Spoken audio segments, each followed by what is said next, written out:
दोस्तों, देश में कहीं भी चुनाव होता है तो फिर चुनाव के जो एक प्रमुख होते हैं उनकी चर्चा खूब होती है कि कैसे चुनाव हो, कैसे गाइडलाइंस निकाली जाए ताकि सब कुछ ठीक ठाक हो। यहाँ पर कहीं पर कुछ भी कोई समस्याएं ना हो।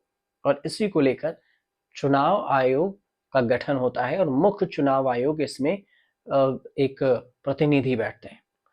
अब इस हिसाब से देखा जाए तो जो अगले चुनाव आयुक्त कौन होंगे, जो अभी वर्तमान में राजीव कुमार हैं, उनको लेकर चर्चाएं हो रही थी। बैठक पर बैठक के दौर जारी थे। इसमें नेता प्रतिपक्ष हैं, प्रधानमंत्री, गृह मंत्री, ये सब बैठक कर रहे थे। सीजीआई फिलहाल इस से पिछले 2-3 साल पहले ही सीजीआई को इस बैठक से हटा दिया गया कि आखिर चुनाव प्रक्रिया में सीजीआई का क्या काम। इसको लेकर एक अलग केस चल रही है, अब अलग याचिकाएं दायर है जिस पर 19 मार्च को फाइनल फैसला होगा कि सीजीआई इस कमेटी में रहें या नहीं रहें। लेकिन खैर, अभी जो नए चुनाव आयोग के नामों का ऐलान हो गया है वो ज्ञानेश कुमार नए मुख्य चुनाव आयुक्त हुए।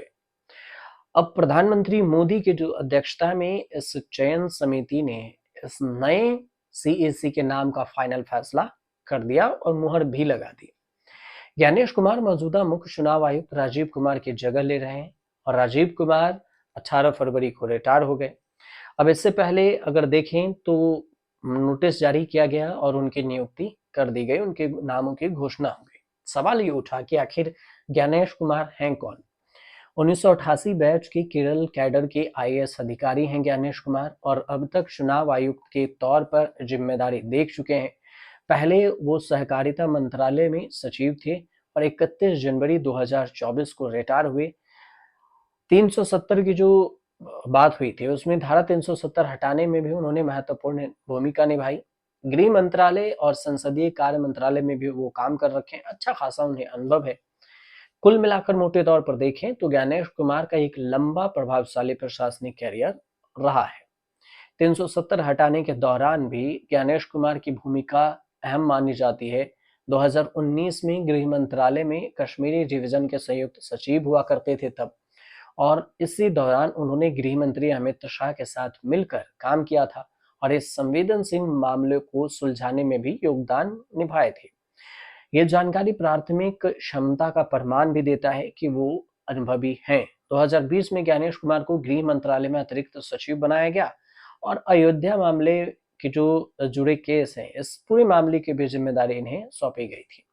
इसमें श्री राम जन्मभूमि तीर्थ क्षेत्र ट्रस्ट का भी गठन किया गया। सुप्रीम कोर्ट के जो फैसले हुए उसके बाद सभी काम जो राम जन्मभूमि के लिए हुए थे ट्रस्ट में, उसके देख रेख भी इन्हीं के ऊपर थी।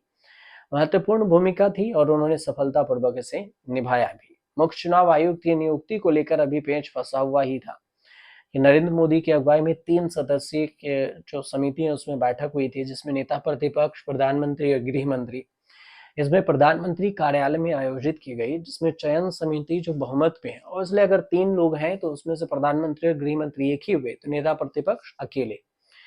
तो बहुमत के हिसाब से देखिए तो प्रधानमंत्री के मुहर से ये पता चल गया कि चुनाव आयुक्त ज्ञानेश कुमार की नियुक्ति हो गई।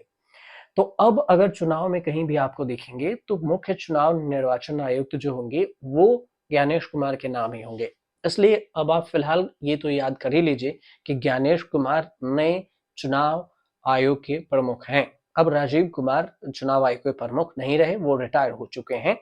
रिटायर के बाद ज्ञानेश कुमार अब नए चुनाव प्रमुख बने। फिलहाल आपको जानकारी सही लग रही हो तो हमारे चैनल को सब्सक्राइब कीजिए, शेयर कीजिए, कमेंट कीजिए।